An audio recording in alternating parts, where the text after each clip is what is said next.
Hello!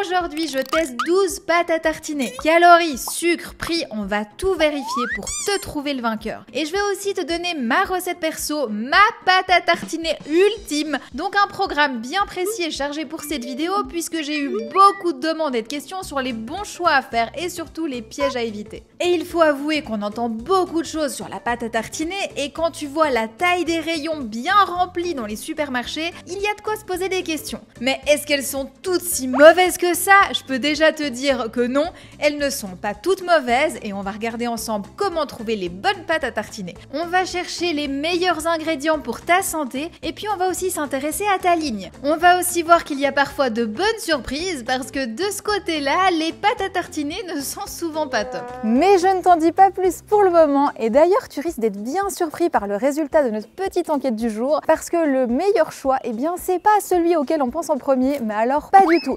Et tu verras, c'est vraiment hallucinant comme on arrive à nous manipuler côté marketing. Et pour les versions maison, on va aussi regarder si ça tient la route par rapport à ce que tu peux acheter dans le commerce. Si c'est facile à préparer, si c'est bien onctueux comme dans les grandes marques. Bon, au final, t'as compris, c'est vraiment un programme chargé. Et avant de commencer, tu connais la musique, hein, on s'abonne. Et si tu trouves cool, tu mets un petit pouce bleu, d'accord?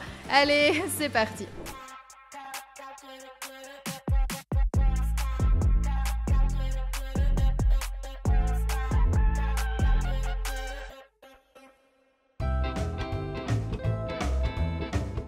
Bon, pour nous y retrouver au milieu de toutes ces pâtes à tartiner, eh bien j'ai décidé de faire 4 catégories et dans chaque catégorie on va avoir 3 marques. J'ai fait aussi attention de choisir des produits assez différents pour te donner vraiment un bon aperçu du marché. Et avant de débuter, j'aimerais beaucoup que tu m'indiques en commentaire quelle est ta pâte à tartiner préférée. Comme ça à la fin de la vidéo je verrai si j'ai visé juste et si c'est pas le cas, que ça demande un ajustement, j'hésiterai pas à compléter les informations, donc je compte sur toi. Première catégorie, cacao noisette et les 3 produits que j'ai sélectionnés. Bonne Maman, Nocciolata et Poulain. Pour cette première catégorie, tu peux constater que le sucre est le premier ingrédient dans les 3 produits. Donc tu prends une cuillère de pâte à tartiner et bien plus de la moitié, c'est du sucre, pas brillant. Et ici, j'aurais tendance à privilégier le produit qui contient le plus de noisettes. Donc sur notre échantillon, on passe de 13 à 20% selon le produit qu'on choisit et il y a une relation avec le prix. Le produit qui contient le moins de noisettes est le produit le moins cher et là, c'est assez logique. Et pour faire le comparatif avec la fameuse marque qui utilise de l'huile de palme, eh bien dans la composition tu as 13% de noisettes, ce qui nous met sur le bas de notre échantillon. Et cette célèbre marque affiche par contre un prix plus bas que notre échantillon avec un pot de 400 grammes qui revient à 7,62€ le kilo, soit 1€ de moins que le premier prix de notre échantillon. Jusque là je dois avouer que c'est pas terrible et honnêtement j'attends pas beaucoup plus de la deuxième catégorie. Pour la première catégorie on avait une promesse de pâte à tartiner à base de cacao et de noisettes. Pour la deuxième catégorie, j'ai élargi la sélection et là on attend du chocolat et des biscuits. Donc deuxième catégorie, sans surprise on retrouve Ovo, Biscoff et Jardin Bio. Ici le sucre n'est plus l'ingrédient numéro 1, mais ne t'emballe pas, il est pas loin derrière. Et ne te laisse pas tromper par la pâte Biscoff qui affiche 68% de biscuits. Le deuxième ingrédient du biscuit c'est du sucre et l'ingrédient qui vient juste après le biscuit c'est du sirop de sucre. Mais il faut quand même reconnaître que Biscoff affiche quand même moins de sucre que les autres pâtes qu'on a vues jusque là. Il faut leur laisser ça reste pas top mais c'est moins pire. Et là on arrive sur la pâte qui affiche le label réduit en sucre. Tu te dis que c'est super, mais bon, quand tu compares avec la pâte Biscoff, tu vois que la différence n'est pas énorme. La marque allégée affiche 32 grammes et Biscoff 37. Il n'y a vraiment pas un monde d'écart. C'est parce que ce label réduit en sucre ne veut rien dire. Réduit en sucre, oui, c'est bien, mais de combien? Et puis par rapport à qui? Franchement là, c'est juste du marketing. Et maintenant, compare le prix de ces deux produits. C'est le grand écart. Tu passes de 7€ à 17€. C'est cher payé pour le label, tu trouves pas? Ah non. Bon, j'avoue quand même que je suis un petit peu sévère sur ce coup-là, parce que les ingrédients du produit qui est 2 fois plus cher sont quand même un petit peu mieux, mais en même temps, vu la différence de prix, j'ai envie de te dire que c'est le minimum. Et je précise que des produits bio, il y en avait d'autres, hein, donc c'est pas le bio ici qui coûte spécialement plus cher. L'élément vraiment intéressant, c'est le taux de fibres alimentaires. Les 5 produits affichent des quantités très basses, entre 1 et 4%. Et là, on passe à 14%. C'est un gros saut vers un produit plus quali. Mais c'est pas encore ça, donc on va passer vers la catégorie numéro 3, les beurres de cacahuètes. Et là, on va enfin voir des vraies différences dans les nutriments. Ici, on a beaucoup de choses intéressantes. D'abord, on a deux types de produits, le pur cacahuète et les mélanges. Et là, on retrouve le marketing. Le pot Beanut, c'est juste génial, je l'adore. Et j'ai été tellement déçue quand j'ai regardé la composition. En fait, dans le design, ils ont repris tous les codes marketing possibles pour te donner envie d'acheter ce produit. Donc un produit qui a l'air sympa, qui a l'air sain. Sauf que non, rien à voir, c'est de l'arnaque totale. Vraiment là, très grosse déception sur Andros. Quand tu regardes le pot Skippy, tu sais que c'est de la malbouffe. Eh bien, Andros est pire. Voilà, comme ça je l'ai dit. Et j'exagère pas du tout, hein. Tu n'as qu'à comparer la composition sur les trois produits, il n'y a pas photo. Au niveau nutrition, il y a une grosse amélioration, mais on ne le remarque pas si on regarde juste les calories. Il faut creuser un petit peu. Au niveau du sucre, le produit 100% cacahuète contient 6% de sucre. Donc ça, c'est le sucre naturellement présent dans la cacahuète. C'est notre point de référence. Tout ce qui est au-dessus, c'est du sucre ajouté. Et là, Beanut s'affiche 15 grammes de sucre. C'est plus que le double. Et c'est pas terminé. On a aussi pas mal de fibres et surtout un maximum de protéines. 29 grammes de protéines, je peux te dire que c'est du lourd. Mais il y a peut-être encore mieux et c'est donc le bon moment pour nous intéresser à la dernière catégorie, les noix. On retrouve donc amandes complètes, amandes blanches et noix de cajou. Dans cette quatrième catégorie, j'ai sélectionné 3 purées d'oléagineux et là on se rend compte que d'un point de vue nutrition, c'est pas vraiment mieux que la cacahuète. L'amande complète offre un peu plus de fibres mais moins de protéines, l'un dans l'autre ça revient plus ou moins au même. Par contre, là où il y a une grosse différence, c'est le prix. 15 € le kilo pour la purée de cacahuètes, c'est quand même 2 fois moins que l'amande ou la noix de cajou qui coûte près de 40 € le kilo. Et c'est là qu'on voit la mauvaise réputation de la cacahuète par rapport aux oléagineux. Donc assez clairement, je crois que la première conclusion de ce comparatif, c'est que sous l'angle prix-nutrition, la grande gagnante, c'est la cacahuète.